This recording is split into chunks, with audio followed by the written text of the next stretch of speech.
Bienvenue dans ce nouveau numéro de Direct Grand Débat. Le plaisir est tellement grand que de vous savoir nombreux. Vous nous suivez à travers le monde via Canal+.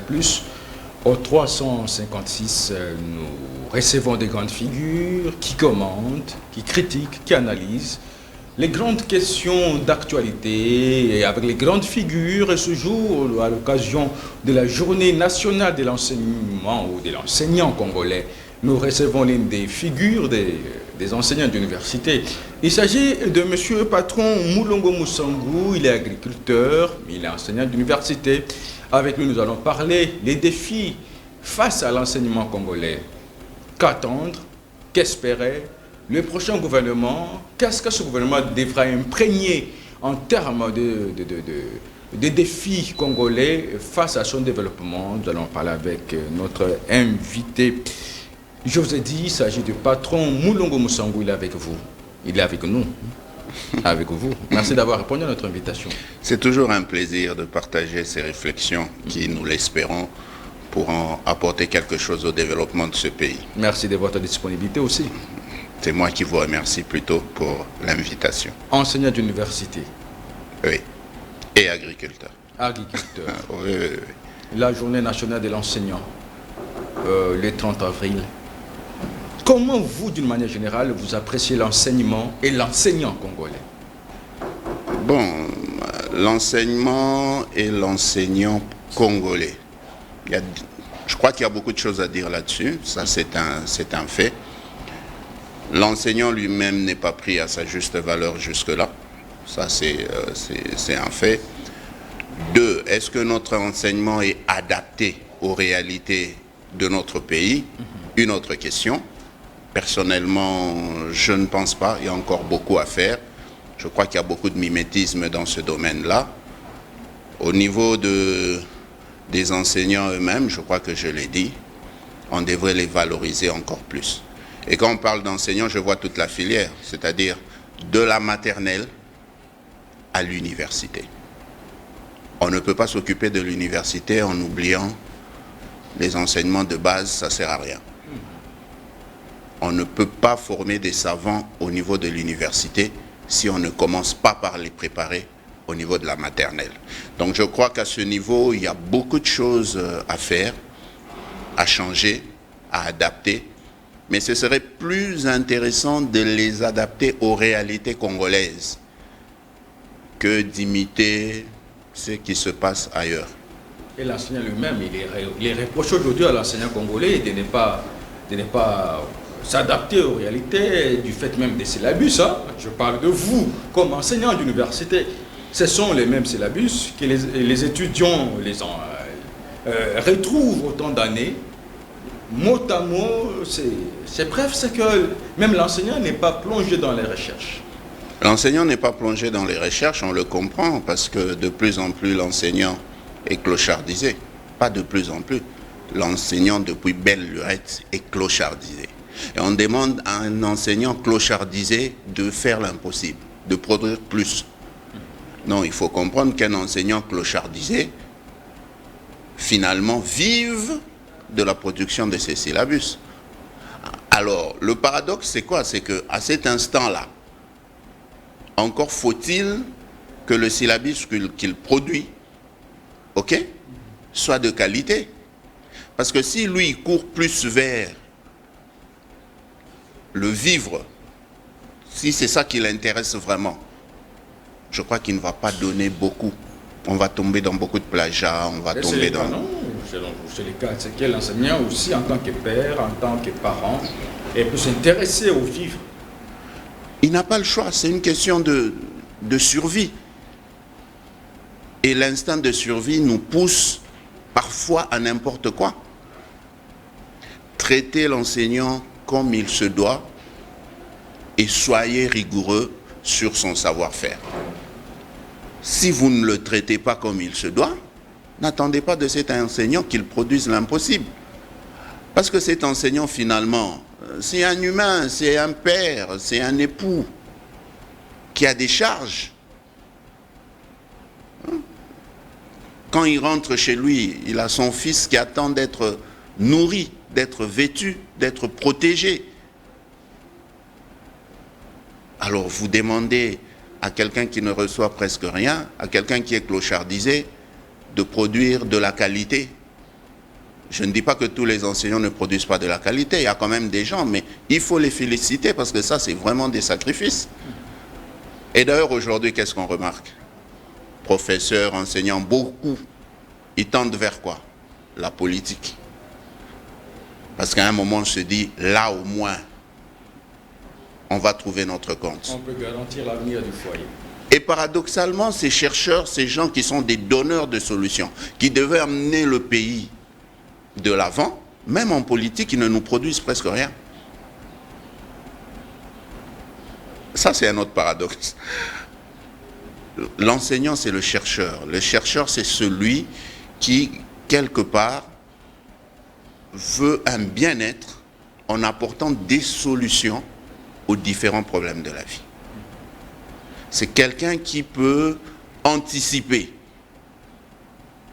C'est quelqu'un qui prend tout son temps pour améliorer la qualité de la vie de ses concitoyens. À travers quoi? À travers ses découvertes. Emmener le pays, emmener l'État, emmener son prochain vers un mieux vivre. Vous êtes fier d'être enseignant aujourd'hui, enseignant d'université? J'aime ça. Vous êtes fier? La fierté, c'est plutôt dans le travail que je considère finalement comme un sacerdoce. Dans la notoriété? Un peu aussi, oui. Mais plus parce que j'ai toujours été penché vers le partage. Et je crois que partager le savoir, pour moi, c'est un plus grand don. Et c'est pour ça que j'ai beaucoup d'estime pour tous ceux qui sont enseignants, soit-ils à la maternelle, alors, tout ça. Mulongo Moussango, Oui. vous, apparemment, vous êtes fier d'être enseignant. Oui. Est-ce qu'aujourd'hui, l'enseignant congolais, c'est un bon exemple? Parce que vous êtes parti de la politique. Malheureusement, on trouve que par rapport aux cours dispensés dans les auditoires et dans la pratique, l'enseignant congolais n'est pas peut-être ce bon exemple pour ses filles, pour ses étudiants, pour ses élèves. C'est plus les professeurs qui sont trop cités dans les détournements. Bon, oui, c'est vrai. L'immoralité, bref. Oui, c'est vrai, mais bon, c'est un peu... L'éthique n'existe pas chez les enseignants. L'éthique n'existe pas chez certains enseignants, il faut le dire, parce que je ne voudrais pas tomber un peu... C'est un peu la discussion du verre à moitié plein, à moitié vide. Mais en réalité, oui et non. Pour être bref dans ma réponse, oui et non, parce que quelque part, il faut dire aussi que l'enseignant congolais, qui est pratiquement sacrifié, travaille, c'est pratiquement un sacerdoce. L'enseignant congolais donne le meilleur de lui-même dans des conditions parfois très compliquées.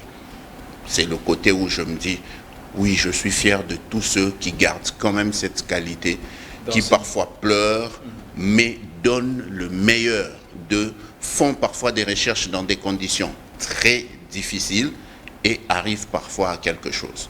Malheureusement, pour beaucoup d'entre eux, ça n'évolue pas parce qu'au niveau de l'encadrement, il y a encore des failles. Il y en a qui ont eu cette chance, mais il y a encore des failles. Et je crois que sans être négativiste, j'espère que ça va aller. Parmi les failles, c'est les moyens. C'est les moyens. L'enseignant congolais, il est reproché de points sexuellement transmissibles. Mais ça, c'est vrai, justement. Mais c'est un mal. Vous savez, en fait, en réalité, il ne faudrait pas qu'on ne reste focalisé que sur le mal. Autant on dénonce le mal, on devrait reconnaître aussi qu'il y a des enseignants de qualité qui existent toujours, qui peuvent être rares, mais qui existent toujours. Les points sexuellement transmissibles viennent finalement, je vous ai dit, quand un enseignant est clochardisé, ça passe par là.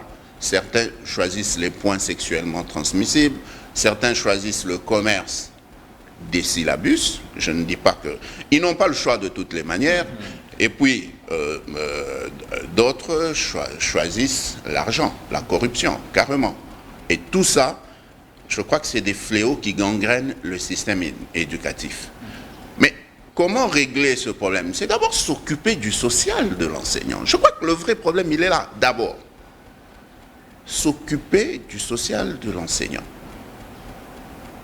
On ne va pas rester sur juste les devoirs de l'enseignant et occulter les droits de l'enseignant. C'est en fait ça la réalité dans le domaine. On doit s'occuper de l'enseignant en général, de bonne manière. Et c'est possible dans ce pays. Scandaleusement riche. Alors, potentiellement riche. Alors, monsieur Patron Moulongo Moussangou, enseignant d'université, que dites-vous de l'enseignant congolais 63 ans après l'indépendance? C'est l'enseignant lui-même qui ne veut pas évoluer, qui ne veut pas s'adapter à l'évolution, ou c'est lui-même qui s'est dressé certaines limites? Il ne s'est pas dressé certaines limites. C'est le système dans lequel il évolue qui l'empêche de s'épanouir à plein temps.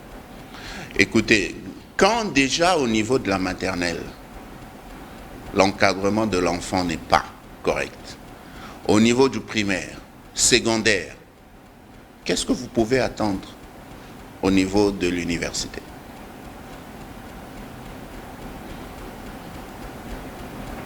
Et je reviens pour dire que tant qu'on ne s'occupera pas du social, on aura beau faire autant de réformes, ça sera compliqué.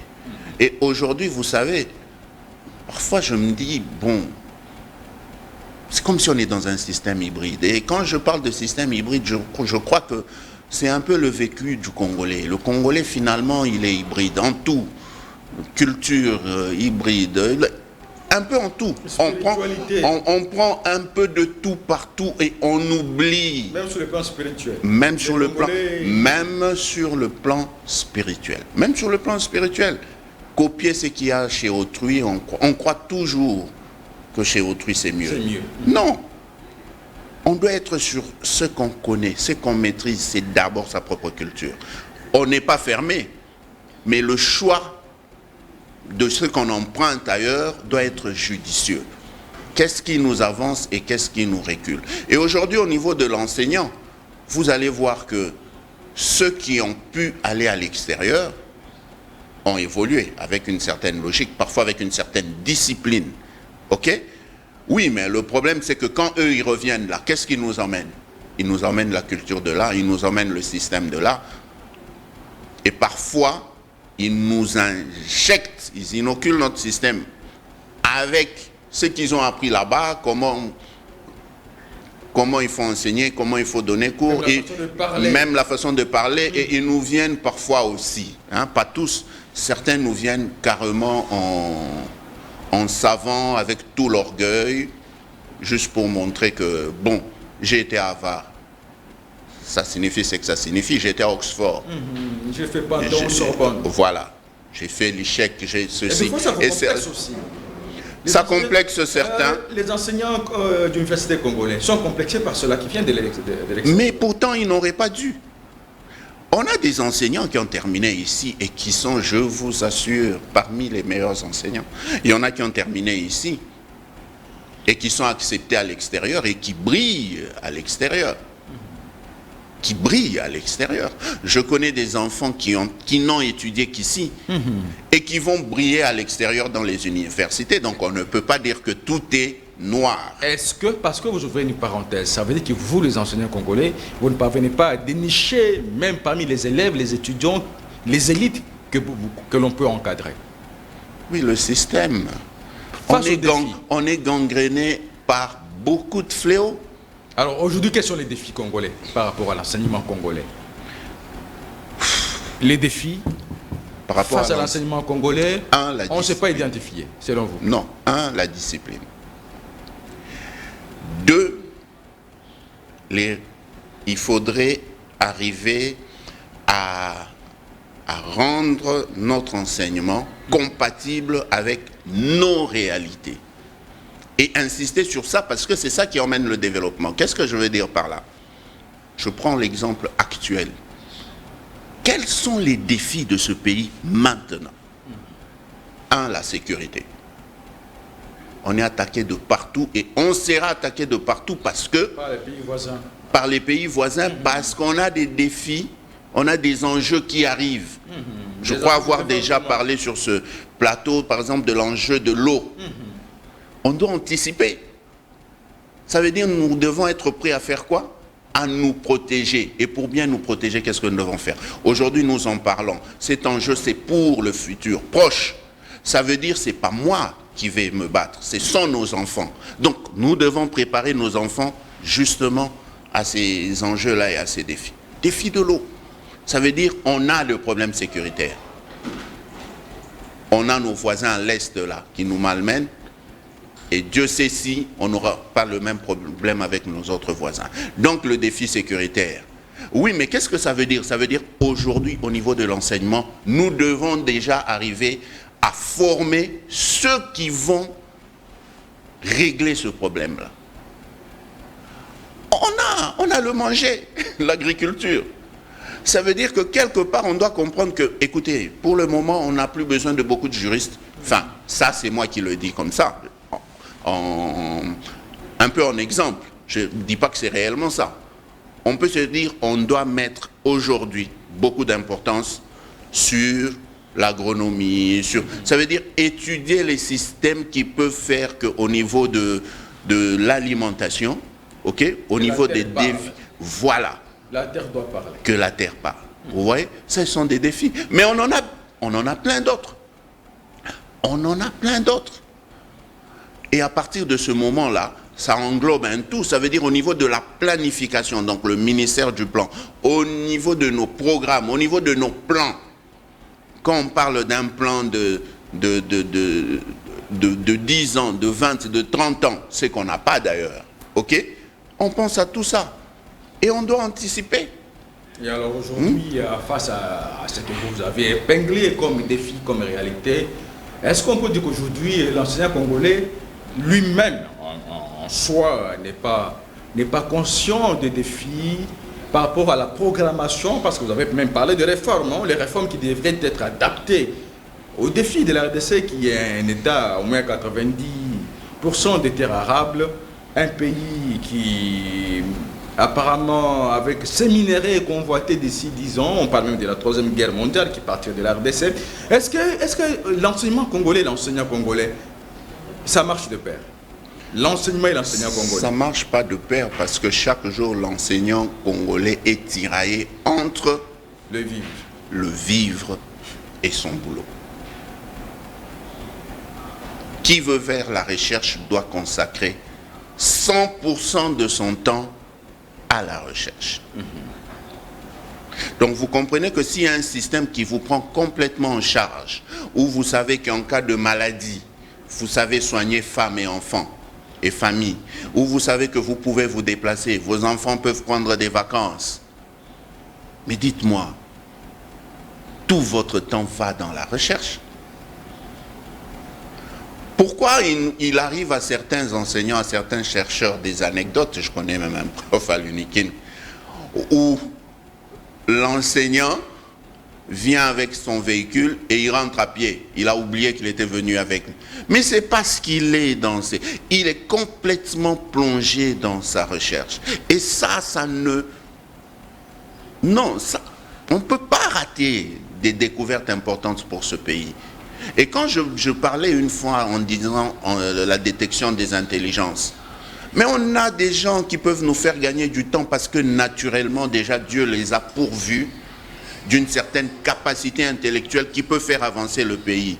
Mais quel est le système pour encadrer ces intelligences-là? Pour que ces gens à leur tour nous partagent leur savoir et permettent qu'on puisse évoluer. Ailleurs, vous allez voir que c'est travaillé. Il y a des pays, évidemment, comme on dit, comparaison n'est pas raison, mais vous savez qu'il y a des pays comme Shanghai, avec pratiquement, aujourd'hui, le meilleur système éducatif. Vous pouvez savoir qu'il y a même des écoles à Shanghai où vous avez des classes où on permet aux enfants de donner cours aux autres enfants pendant un temps. Il y a des choses qu'on doit arranger. Ça doit commencer en bas. La discipline. puisqu'on parlait de fléau, ce pays souffre de discipline dans tous les domaines. Dans tous les domaines. Sans discipline, vous n'avancez pas. Quelqu'un qui n'a pas appris la discipline à la maternelle, n'a pas appris la discipline à la maison, vous n'allez pas lui demander d'être discipliné à l'université, soit-il enseignant. Alors, nous allons devoir changer de chapitre, hein, Monsieur Patron Moulongo. Mais avant qu'on ne change, parce que c'est pratiquement 2 journées qui se succèdent, la journée nationale de l'enseignant et la journée internationale du travail. Et alors aujourd'hui, est-ce qu'on peut dire qu'il fallait trop créer des universités que de créer des instituts supérieurs, par exemple le BNPP, qui apparemment devrait être adapté aux défis qu'il faut relever du pays, ou c'est plus les universités, il faut être licencié. Est-ce que, parce que vous avez à un certain moment remis en cause, hein, même les réformes, les LMD, comment vous appréciez ça? Est-ce qu'on doit aller dans un système de licenciés gradués ou il faut aller encore plus revoir ce qu'est des gens qu'il faudra résoudre les questionnements de la République? Est-ce qu'on avait besoin de ça? Peut-être oui, peut-être non. LMD, non. Est-ce que c'était opportun? Je me dis, c'est vrai, il y a des études, il y a des gens qui nous prouvent que c'est mieux, ça va et tout ça. Mais je crois que même dans les pays où ça va, vous savez, il y a ce qu'on appelle les conditions préalables. Avec le système LMD, c'est pratiquement un peu la professionnalisation, comme on dit, où je crois même qu'on rend un peu plus travailleurs, et les étudiants et les enseignants, dans la mesure où vous arrivez avec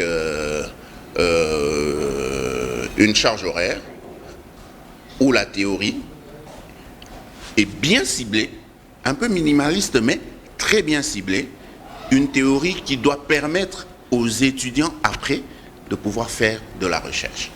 Vous voyez? Mais regardez un peu notre système, regardez un peu notre...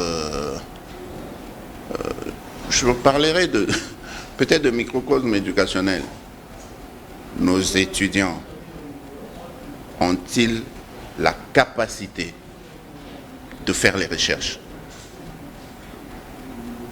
Dans un cadre où même les étudiants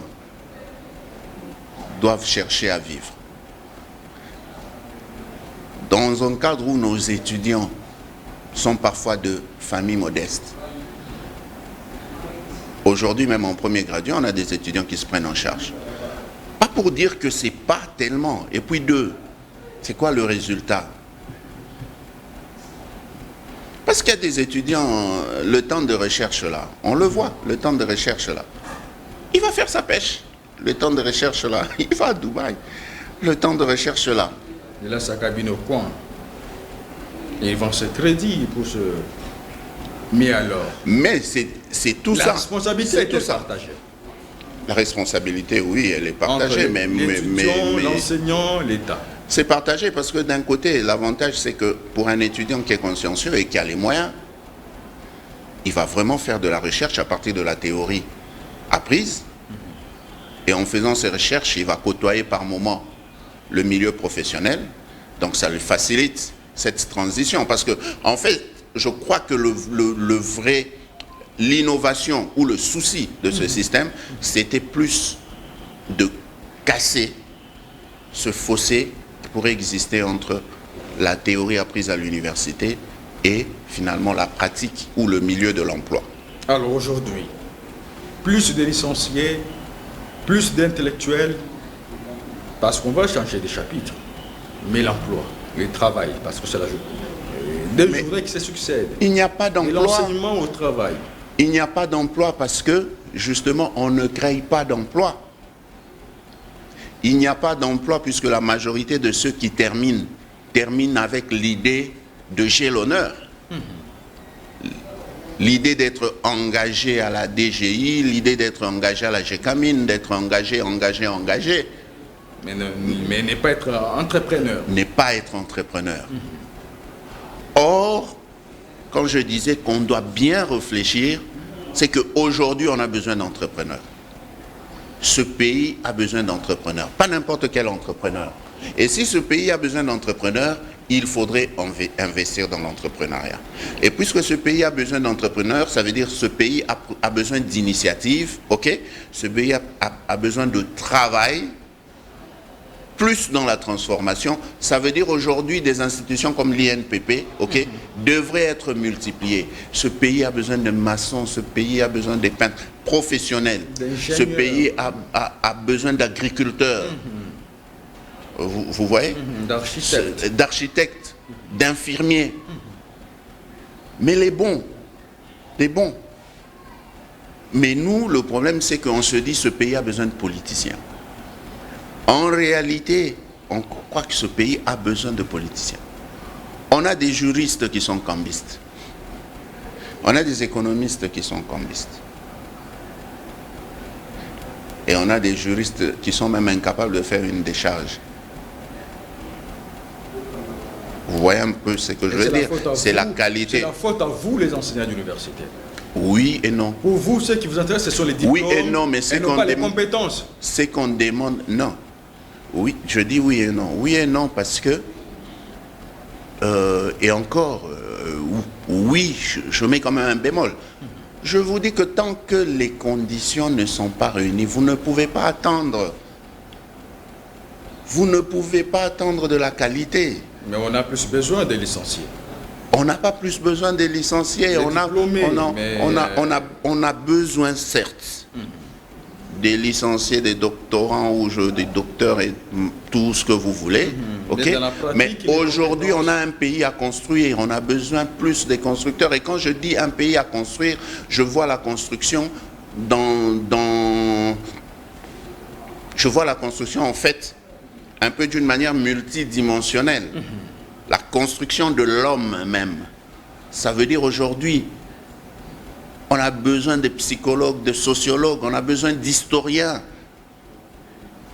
on a besoin de géographes, on a besoin des médecins, on a besoin d'ingénieurs en construction, mais on a besoin de maçons, on a besoin de charpentiers. Je dis encore, on a besoin des conducteurs d'engins. De tracteurs. Oui, mais est-ce qu'il vous arrive, vous, corps enseignant, de vous asseoir et de raisonner le Congo 3 ans, 5 ans, 10 ans, ce que sera le Congo en termes de défis et en termes de travail, parce que ce sont des journées combinées, hein, de l'enseignant et du travail. Oui, mais écoutez, ça existe. Ce pays ne souffre pas en réalité d'idées. Mais non plus, vous n'avez pas le temps de réfléchir sur les devenirs de ce que seront vos étudiants après-demain. Nous avons ce temps. Quand je le dis, il y a des enseignants, il y a des professeurs, qui ont même des projets, qui ont des idées. Aujourd'hui, si on demande, vous allez voir que ces idées vont pulluler. Je vous assure. Dans la théorie. Mais ce pays ne souffre. Dans la théorie, mais dans la pratique, ça poserait problème. Et je suis content que vous soulevez ça. Parce qu'on vous dit, vous, enseignant d'université, je suis à l'aise et très content. Je suis content que vous soulevez ça parce que ça va pratiquement dans le sens où je vais pour dire, j'allais même finir par là. En fait, ce pays souffre de la théorie et non pas de la pratique. Même en termes de loi et tout ça, on les change. Ce pays ne souffre pas en réalité vraiment des lois. Oui, parfois, certains juristes vont me dire il y a des choses à changer, c'est normal, parce que le temps, c'est l'homme, c'est la pratique. C'est la pratique. On ne souffre pas de la roue, mais de qui va tourner la roue. La roue, elle est là, je vous assure, en termes d'idées, de projets. Nous avons des génies qui vous sortent des idées impossibles. Mais la pratique pose problème. Ça, c'est un. 2, l'homme qu'il faut à la place qu'il faut. Et vous, les professeurs, dans la politique, ça pose aussi un problème. Les enseignants, professeurs dans la politique, dans la plupart... Ils peuvent y aller, mais pour la plupart, je crois que... Dans la plupart de cabinets, de la plupart de tout ce qui tourne autour de la politique. Mais écoutez, aujourd'hui... Ce sont les enseignants, les professeurs d'université, malheureusement. Mais oui, mais ça ne marche pas, parce que certains arrivent là et ne pensent qu'à leur ventre. Ça, c'est un. D'autres arrivent et sont considérés comme des lunatiques. Vous savez, parfois, ce n'est pas seulement le professeur dans la politique qu'il ne faut pas voir toujours le côté défaillant de l'enseignant. Mais il y a des moments où l'enseignant même n'est pas compris. On le prend pour un rêveur. Alors qu'il vous prévient, qu'il vous donne les moyens qu'il faut pour atteindre la solution, écoutez, certains politiques, certaines personnes vous prennent pour des rêveurs. Et puis, puisqu'on est dans l'homme qu'il faut à la place qu'il faut, si celui qui est là n'est pas à sa place, il ne comprend rien. Il ne comprend rien. Et le système même aujourd'hui, c'est pour cela, peut-être on fera la transition, c'est pour ça que je crois que je suis tout à fait d'accord avec... bon, je ne sais même pas si c'est vraiment elle qui a dit ça, mais si ce qu'on apprend dans la presse par rapport aux conditions posées par son Excellence Madame la Première ministre, quand elle parle de compétences, je suis tout à fait d'accord avec cet aspect de choses. Parce qu'au niveau politique, on nous a appris au partage. Et le partage, parfois, ça ne passe pas par la compétence. Pas pour dire que les politiciens ne sont pas compétents. Si, ils sont compétents, mais par moment, le principe du partage peut faire qu'on dise, écoutez, parti tel, vous avez apporté votre eau au moulin, on vous donne tel ministère. Et tel ministère, c'est un ministère technique. Bon, je prends au hasard les finances, mais vous donnez quelqu'un qui ne connaît rien aux finances. Alors, selon vous, qu'est-ce que vous attendez du futur gouvernement par rapport à certains secteurs techniques du genre agriculture, pêche, élevage, du genre ministère de travail et prévention J'aimerais sociale. Vous attendez à quoi? À quel genre d'homme? Et pour quelle politique? Homme, maintenant on a besoin d'hommes pragmatiques. Première chose, on a besoin d'hommes pragmatiques. On n'est pas au temps des blablabla et tout ça. On est au temps de l'action. Pragmatique. Deux, j'attends la discipline. Des gens disciplinés. Disciplinés. La contradiction, j'attends aussi la compétence. Parfois les gouvernements, je crois qu'au niveau de la préséance, c'est à partir de ce moment-là qu'on va juger. Déjà au départ, Premier ministre, elle donne qu'est-ce qui est important pour elle. Comme priorité. Comme priorité. J'imagine qu'au niveau de la préséance, elle va tenir de ses priorités. Si après elle, par exemple, on a le plan, on comprend que c'est très important pour elle. Si on a la sécurité, en fait, c'est juste des exemples. Donc j'attends justement que des secteurs comme le secteur agricole, la sécurité, l'emploi, soient des secteurs prioritaires. Alors, et pour que ça se fasse bien, il faudrait que le plan se retrouve aussi parmi les secteurs prioritaires. Alors, M. Patron Moulongo, je rappelle que vous êtes enseignant d'université, vous êtes agriculteur, mais parce que on parle de la journée de l'enseignant, on parle de la journée internationale du travail. Quelle politique pour quel travail? Est-ce qu'aujourd'hui, les Congolais peuvent être fiers de vous qui formez? Vous attendez à quoi par rapport à vos futurs étudiants? En fait, nous, en formant, nous formons pourquoi? C'est pour mettre sur le marché des Congolais qui vont faire avancer le pays. Des Congolais qui vont participer au développement de ce pays. Des Congolais qui vont arriver à nourrir la RDC. Des Congolais qui vont arriver à protéger, à sécuriser la RDC.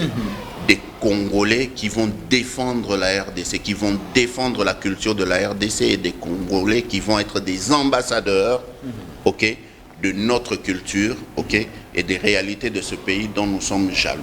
Et dans votre carrière, autant d'étudiants formés, êtes-vous fier aujourd'hui d'avoir formé des étudiants qui ont atteint l'objectif? Ça veut dire, demain, aujourd'hui, ce sont des messieurs dans la société, des dames dans la société. Oui, mais pas autant que j'aurais voulu.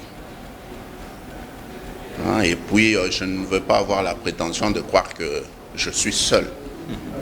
Il y a des gens plus expérimentés qui ont commencé avant moi, qui l'ont fait, et puis cette formation, elle est un peu globale. Donc je crois que beaucoup d'enseignants peuvent être fiers, mais pas suffisamment fiers parce que ce serait trop prétentieux.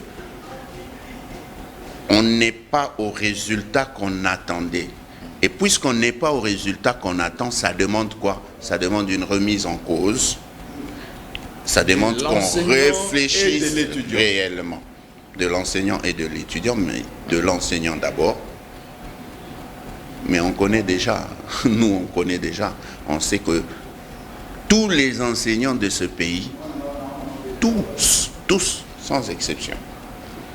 Je crois que finalement, ce travail, c'est... Et c'est quoi les problèmes? Je ne dirais pas un bénévolat, mais c'est un sacerdoce. Il faut aimer pour être là. Je vous ai dit, c'est le système, c'est les moyens mis à la disposition de l'enseignement. C'est des réflexions assez profondes pour pouvoir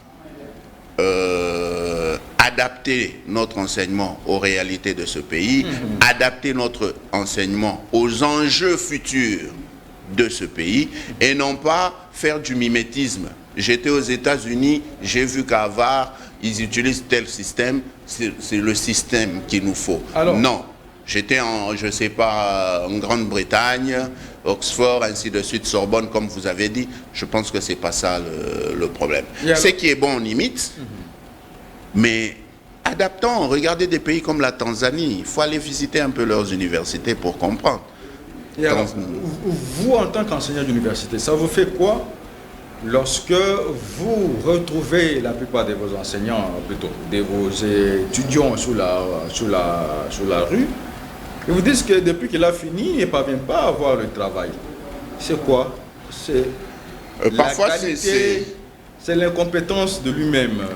L'étudiant est plus loin. Lorsque vous, encore enseignants, lorsque la plupart de vos étudiants viennent, vous les taxez de manque d'expérience.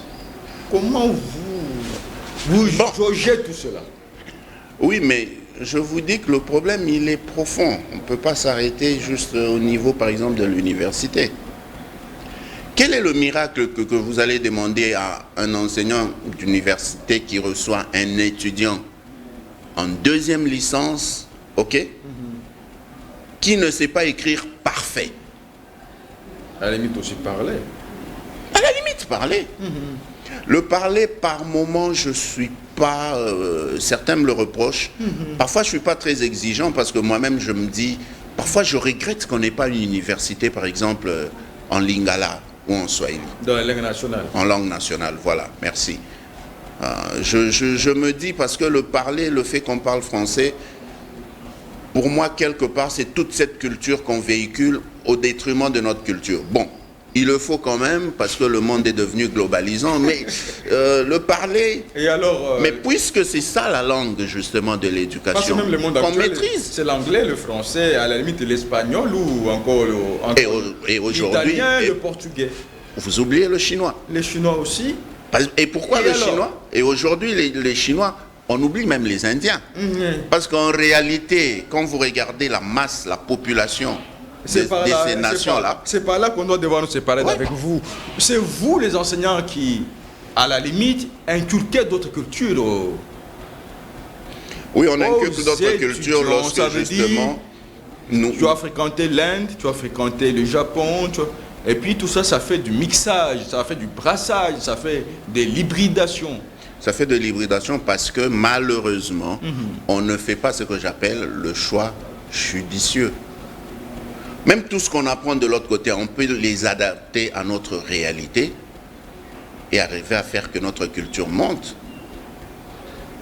Un peu pour rire, vous savez, j'ai entendu, j'aime bien ce musicien, acceptez que je le cite, Ferrego l'a chanté. Il y a une chanson qu'il a chantée et à un moment, j'étais en train de me dire, mais il y a même une amie qui m'a fait remarquer ça. Elle dit, mais c'est un peu de l'opéra, mais en lingala.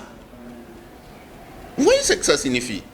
Ça veut dire demain, quelqu'un peut vraiment chanter, style opéra, mais en lingala. Et je vous dis même qu'aujourd'hui, nous avons des enfants nés au Canada, tout ça, vous allez même en Europe. Vous allez en Côte d'Ivoire et tout ça, vous avez des Ivoiriens qui parlent le lingala. C'est notre culture, c'est une fierté. Donc nous pouvons adapter tout ce que nous recevons parce que nous ne pouvons pas être fermés finalement au savoir. Mais on peut les adapter à nos réalités et faire de notre réalité une richesse que les autres peuvent imiter. C'est le seul moyen, nous aussi, de dominer, enfin, petitement. Alors, nous allons devoir vous séparer avec vous, monsieur patron Moussango Moulongo, agriculteur, enseignant d'université. Que dire du système éducatif congolais? Que dire du monde du travail congolais? 2 minutes et puis on se sépare avec vous. Le système éducatif, il y a encore beaucoup de choses à faire. Et je crois que nous devons plus l'adapter à nos réalités. Pour moi, point barre, c'est simple. Et le travail congolais? Le travail congolais... Est-ce que le Congolais travaille? Le Congolais ne travaille pas. Nous formons déjà des chômeurs. Ça fait mal, mais nous formons des chômeurs. Nous formons des chômeurs, pourquoi? Parce que justement, le système éducatif, on ne veut pas l'adapter à nos réalités. Et donc, quelque part, on forme des gens qui rêvent d'être Premier ministre, comme si c'est ça le métier. Qui rêvent d'être, à la limite, avocat, magistrat, mais oui, mais qui pourtant, mais qui croient que c'est la politique. Pas aboutir qu'à ça. Voilà. Et puis, est-ce que c'est ça la réalité pour que ce pays... C'est de votre faute. Quel est le besoin? C'est de votre faute. Vous les faites rêver comme ça. Non, nous ne faisons pas rêver. Nous sommes dans un système. Et pour tous ceux qui essayent parfois d'aller contre le système, ils sont éjectés du système. C'est difficile d'être à l'encontre d'un système. Que retenir? Bon, il faut retenir... Qu'est-ce que la jeunesse peut retenir? De l'enseignant au travail, de l'emploi, création d'emploi, au travail, comme c'est la journée internationale du travail demain, aujourd'hui c'est la journée de l'enseignant. Que peut retenir la jeunesse qui, pour vous, enseignants, vous savez peut-être d'exemples pour ces jeunes? Que retenir en 1 minute? Oh oui, d'exemples, mais le système de ce pays fait que très peu de gens ont envie d'être enseignants aujourd'hui. Alors que dans le temps, un enseignant, c'était quelqu'un. C'était un monsieur. C'était quelqu'un qui participait même à l'éducation parce qu'on disait à nos enfants, quand ils n'obéissaient pas, je veux dire à madame, je veux dire à monsieur, je veux dire à l'enseignant. Et quand l'enfant écoutait ça, il obéissait. Pour vous dire que l'enseignant a perdu de sa superbe. Donc aujourd'hui, il faut dire à la jeunesse qu'il ne faut pas rester négativiste. Elle peut se prendre en charge, elle peut changer les choses, elle peut créer une révolution et elle doit espérer que les choses vont aller mieux. Qu'elle ne doit pas rêver, qu'elle ne doit pas rêver, qu'elle doit être assez pragmatique et assez mature. Malheureusement, cette jeunesse, la jeunesse à laquelle... C'est ça que je vais arriver à dire. C'est vous qui avez amené à la jeunesse à l'imprégnation de l'occidental. Justement, c'est ça. Et la jeunesse rêve aussi être... C'est ça le paradoxe. Un jour à Paris, un jour à Londres, un jour... C'est ça, justement. Aujourd'hui, c'est compliqué. Avec toute l'androïdie qu'on a aujourd'hui, avec les réseaux sociaux, c'est compliqué. C'est pour ça que je dis que nous devons nous adapter. Parce qu'il y a aussi une part de la technologie qui arrive, mais on peut adapter. Je vous ai dit que la Chine, aujourd'hui, évolue. Il y a les réseaux sociaux, on peut adapter. Donc, un peu ça. Pour l'emploi, il faut comprendre que c'est à l'État faire en sorte qu'on puisse sortir justement du travail. C'est l'entrepreneuriat dont ce pays a besoin. Ce pays a besoin plus de l'entrepreneuriat dans différents domaines. Monsieur Patron Moulongo, merci d'avoir répondu à notre invitation. C'est moi qui vous remercie. Je rappelle que vous êtes enseignant d'université. Vous êtes agriculteur. Ah oui, il faut terminer avec toujours une par dose ça. Politique aussi. Oui. Merci d'avoir répondu à notre invitation. Je vous en prie. C'est moi qui vous remercie. Votre disponibilité. C'est toujours un plaisir. C'est la fin de ce magazine Direct Grand Débat. Les prochains invités sont vous, à chacun, vous tous. Excellente suite de nos programmes et à plus.